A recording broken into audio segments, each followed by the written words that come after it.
Hello, everybody. This is Cheryl, and this is my Life Without a Witness channel. So today I think I have something really, I think it was interesting for me to discover and talk about.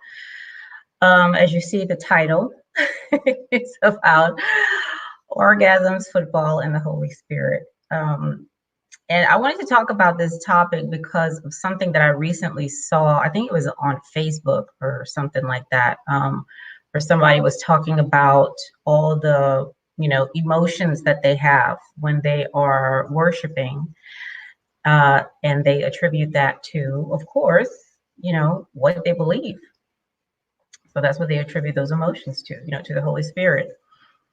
So I there was one incident when I was in church, and this was in Germany, actually, when I was stationed in Germany. We joined a church there, and I was singing. So I love to sing. I sing a lot all the time. And I was singing in the front of the church with the microphone. I was leading the singing.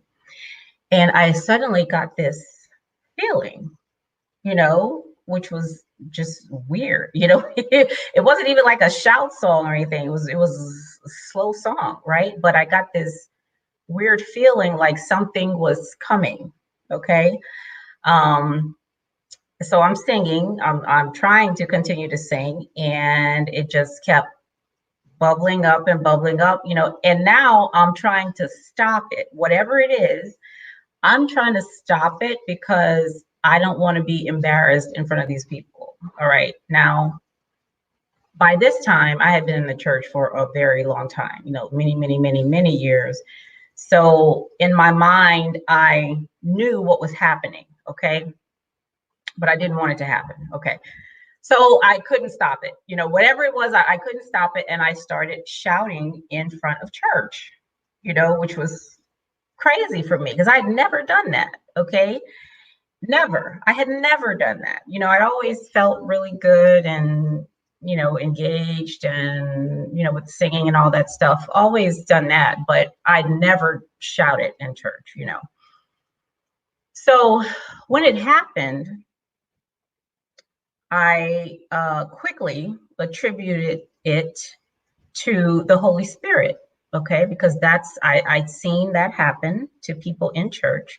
They told me that something came upon them. I'm there to witness it. Okay, that's exactly what that is, all right?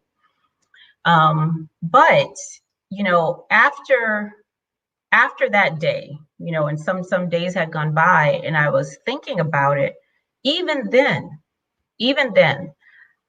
I wondered if that's really what that was, because I had been in church for a very, very long time already. And like I said, I'd seen people do it and all that. But my experience with church was always very much surface. It was very, very much, it really wasn't that deep. Okay. It was, I had to use a lot of imagination. I had to listen and believe a lot of what people were saying and what I was reading. It was a lot of that stuff. Nothing had really touched me here, in my body. So I question, is that really what that was? Because this is not my experience, with church. And so since I've left church and all these other things have occurred with me, which led me to write my book, Firing God, and that it wasn't that same thing. It was something much more, like it was that on steroids or what it was like a nuclear reaction, compared to what happened to me in church. Right. But I started wondering, and then after reading this post on Facebook the other day, like what's really going on. And to tell you the truth, it to me personally, it doesn't matter. Like, it's like whatever, it is what it is. I know that experience I had at church was sincere. It was sincere. Okay. I wasn't faking anything. It was very much sincere. And the experience, and I'm just picking out these particular things, but the experience that I had that led me to question Christianity and eventually leave it, that was a sincere experience as well. Okay. Both of those experiences engaged all of me, all of my senses, my, physiology, my thinking, my actions, everything. Okay. And they were both sincere experiences. But my interpretation of those very sincere experiences are different. And why are they different? Because the context is different. That's why it's different. Experiences, they were very sincere again, but interpretation is different. Not right or wrong, true or false, just different. Okay. So let me show you something real quick. Let me share my screen so I can show you what I'm talking about here. Where is it? Here it is.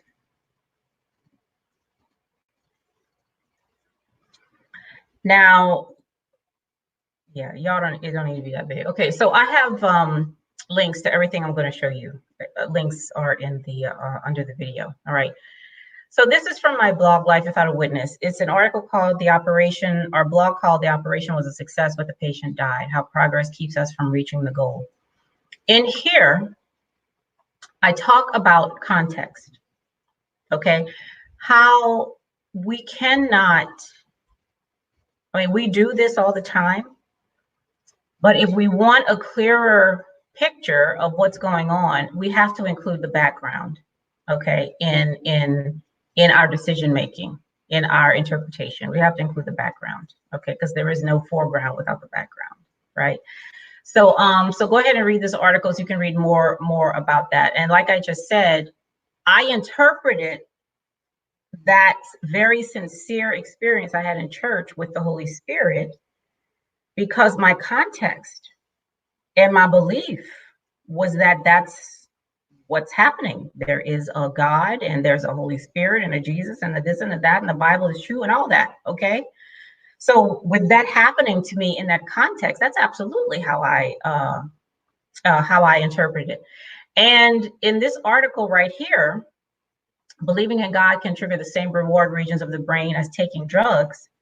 This article is about a study done with Mormons, okay, and how Mormons attribute when they have these very sincere bodily experiences, they attribute that to what they believe. The background is what I believe in, okay, what I'm invested in, all right? If you look at some of these videos about these tribes in various countries, South Africa, South Africa, various countries in Africa, in South America, Asia, like wherever you go, okay, even here in the United States, okay, our Native American tribes, they have rituals and things where they experience very sincere changes, to their bodies and their mental state and all that. And what are they attributed to? Everybody don't attribute it to the Holy Spirit because everybody don't believe that. Okay. They attribute it to whatever it is that, they're thinking and feeling and believing and all that. That's all it is. All right. My experience in church was not proof of the Holy Spirit. Okay. For me, it was witness to what I believed in. It was witness to my belief system. Okay. Now, just like Mormons, when they experience it, is witness to their belief system. People who don't believe in anything is witness to, you know what I'm saying? So it's just, that's all it is. Like, that's the way that I see it right now. And I see it that way now because of the context, because I've chosen to no longer follow the tenets of Christianity, right? So now I'm interpreting that, as something else. It wasn't the Holy Spirit. Okay, it wasn't. Like, that's totally not what it was. But when it happened and I was in a different context, it was. Okay. So here's something else. Here's what happens to your body and brain when you orgasm. Okay. this talks about dopamine as well. Okay, so there's dopamine talking about what happens, in a religious context. Dopamine here, with those of us who've, gone as far as to experience orgasms and sexual pleasure, right? It happens here, as well. And for some of us, what depending on what the context is, this occurrence, orgasm, is not always good. Okay, it may depending on the context, something horrible may be happening to us. We may be being assaulted at some point, or we may be in a situation we feel like we were forced into and didn't really. Orgasm can still happen, okay, in those situations, right? But we interpret it differently, don't we? What happens to your body and brain when you watch football? Dopamine shows up here too. Okay, it absolutely shows up here too.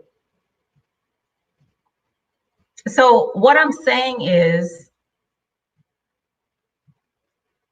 dopamine shows up in all of these situations, okay? But your context helps you to interpret what it means. It really don't mean nothing, okay? But because of who we are and what we do and how we work and operate and all that stuff, we feel like we need to attribute those things to something, okay? So again, I have all the links to all this stuff, in my under the video. Oh, that's not what I wanted. But all of this is to really say that what I see now within this context is that the things that happen to me now and then were just things that happened. Okay, they were not proof of anything, except they were and are not proof of anything, except my belief system. They're only proof of the way that I navigate the world. That's and it's proof for me.